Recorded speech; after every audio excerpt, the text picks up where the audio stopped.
يعني ما كناش نحب ان احنا نتكلم في الموضوع دوت، لكن الظروف في اليومين ثلاثه اللي فاتوا دول للاسف هم اللي اجبرونا ان احنا نتكلم في الموضوع دوت. والموضوع ده بقاله تقريبا داخل على شهر اهوت. وطبعا لما عرفت مش اصريت، لان ده وضع طبيعي بالنسبه لمحمود ان انا لازم اكون متواجد معاه. وفعلا رحت معاه مستشفى الجلاء، وبعدين رحنا على المركز الطبي العالمي وعلى ما اعتقد ان هو وضح الامور كلها بالظبط عشان تبقى الناس مطمنه ومرتاحه يعني. وخصوصا بعد البلبله اللي حصلت في الفتره اللي فاتت. انا ليا بس رجاء عند للناس اذا كان اتفضل يا كابتن اكرامي. اذا كان الناس بتسمعنا دلوقتي سواء مقدمين البرامج او الاعلاميين ان هم يتحروا الدقه قبل ما يقولوا اي خبر، لان خبر زي دوت ازعج الناس كلها.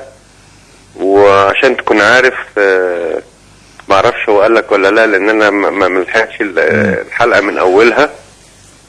ان طبعا ولاده ما كانوش يعرفوا حاجه عن الموضوع. بناته ما كانوش عارفين وعرفوا من الاعلام يعني. فكانت دي حاجه بالنسبه لنا يعني، ودي حاجه اوجعته هو شخصيا يعني.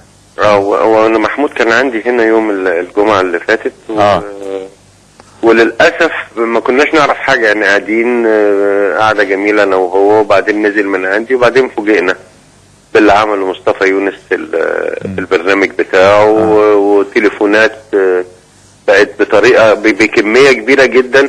حصل نوع من الهلع، لان طبعا الكلام اللي اتقال سواء من مصطفى او من مدحت شلبي ومحمود معروف غير صحيح بالمره يعني.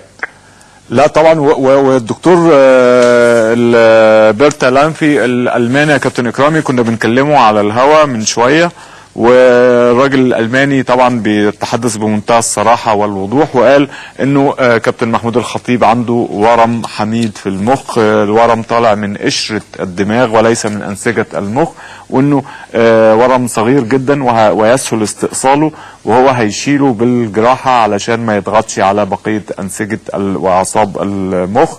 وعلى فكره برضو في زميل عزيز بس مش هقول اسمه كان طلع في الراديو امبارح وقال ان الخطيب كويس، لكن ما بيمارسش حياته الطبيعيه بشكل طبيعي ومش عارف ايه والكلام ده.